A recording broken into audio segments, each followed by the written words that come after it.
Solo queuing in Black Ops 6 ranked is like trying to win a 4v4 with 3 ghosts on your team. You spawn in, no one's talking, no one's rotating, and still you queue back up game after game thinking this one might be different. But Black Ops 6 ranked isn't just difficult for solo queuers, it can drive you crazy. But let's talk about some of the things that solo queuers face and how you can rise above all that nonsense, even when it's stacked against you. Now, I am not making this video saying that solo queuing doesn't work. Know that before a knee-jerk comment down in the comment section. So first things first, you have to guess your role every game. Stacks walk in lobbies with defined roles to a degree, especially if you're playing with a consistent squad. Everyone knows what the deal is for the most part without even having to speak about it. In solo, everyone is freelancing like it's a pickup game. Some matches, everybody's running a freaking sub. The next game, you got a triple AR setup, which might work on some maps, but ultimately, no one knows what the hell is going on. No one knows who's the entry, the anchor, the support, and the game punishes that chaos with bad timings and horrible map presence. So you can fix this silently by kind of just claiming a role. Just take one.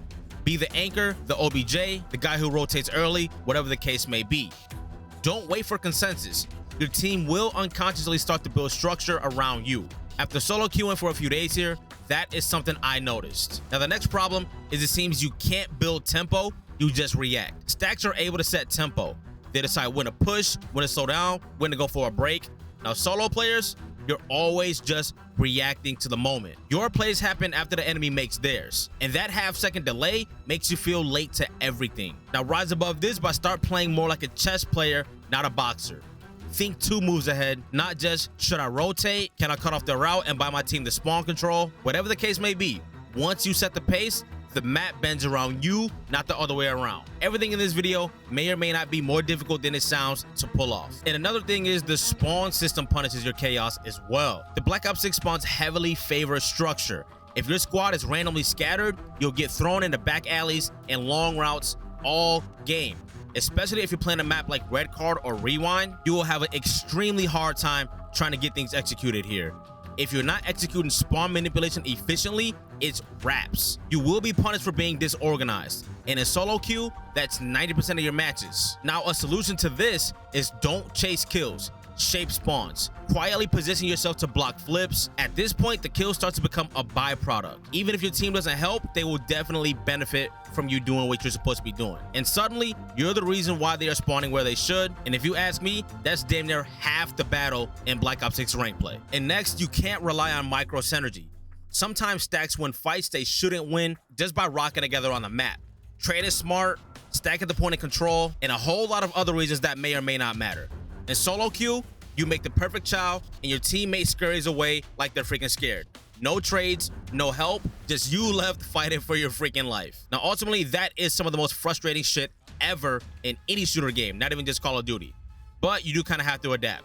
On your team, figure out who's aggressive, who's halfway decent, who's useless, and I guess who accidentally plays right. Then play around them. Use teammates like chess pieces. If someone baits, let them. Let's say if you are running the sub and then your other sub takes a left, go ahead and take the right. Some of this stuff is not quite ideal, but a lot of times in solo queuing, it definitely works in your favor. And this one sucks. It seems like you're the only one thinking about win conditions. Solo players often just play. They chase kills, maybe just sit in the hill. While that is beneficial if they are soaking up some points, they could just be sitting in the hill, not peppering any shots, and maybe they rotate late. But no one is thinking about how to win the game, it seems like. Stacked teams do though. They break early, rotate before it's freaking 5 seconds left, and even if the other team has at least 2 people squatted up, it does seem like you're fighting up against a team with the game plan and your squad is just trying to hit clips or something. Who really knows? And I know a lot of this can get fatiguing, but every moment ask, what wins this game? What wins this play? How can we close the gap here or take the lead? That single shift makes your gameplay smarter without needing better mechanics. And you're also forced to overextend a lot. No one holds flank, now it's your job. No one's on time, now that's your job. No one is anchoring, yep, you gotta take care of that shit again. And you can't be in multiple places at once. Solo queuing forces you to overextend constantly, and that's freaking exhausting. And the game punishes you for trying to cover your team's blind spots. And that's not your fault. If you're crushing it, great, you'll get rewarded for it. But in a situation like this, you gotta pick your battles, man.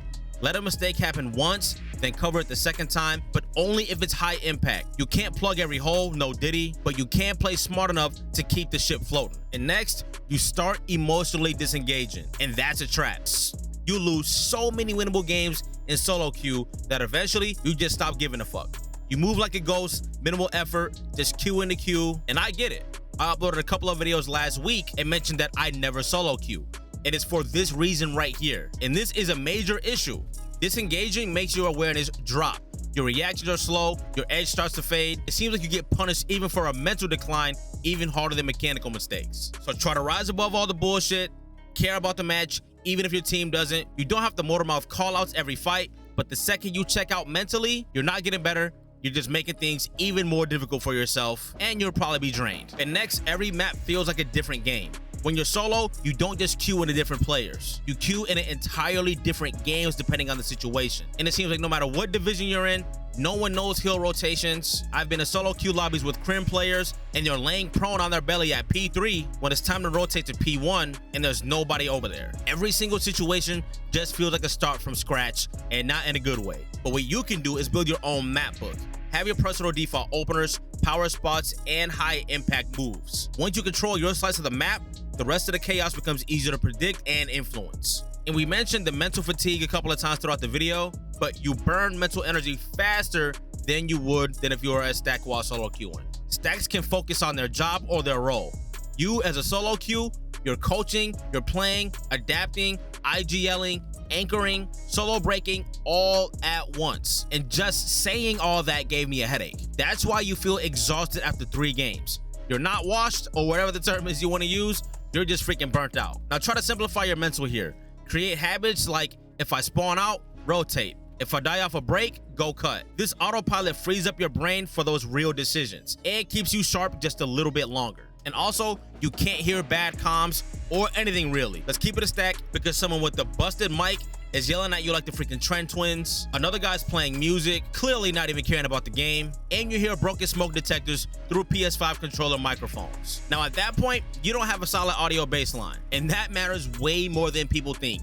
You can't necessarily drown out all of that noise, but this is where you can start using Wave's custom in-ear monitors. They're molded for your ears and your ears only. The isolation is insane, and everything you can hear in the game is insane.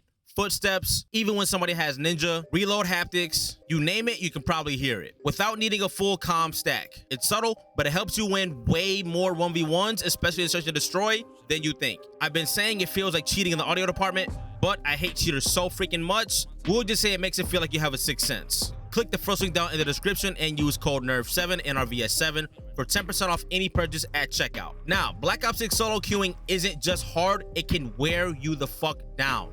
But once you start seeing patterns, once you learn how to play around the chaos instead of trying to fix it, that's when you can start getting some solo queue SR. You don't need perfect teammates, you just need the awareness and control the lead from the shadows essentially. Drop a comment on the worst solo queue moment you've had recently. And I highly suggest you check out one of these videos right here that may or may not make you feel a way about Black Ops 6. This one is about how the SR system purposely makes you want to pull your hair out. And this one is about aim assist making you want to just crash out. I'll see you guys over there.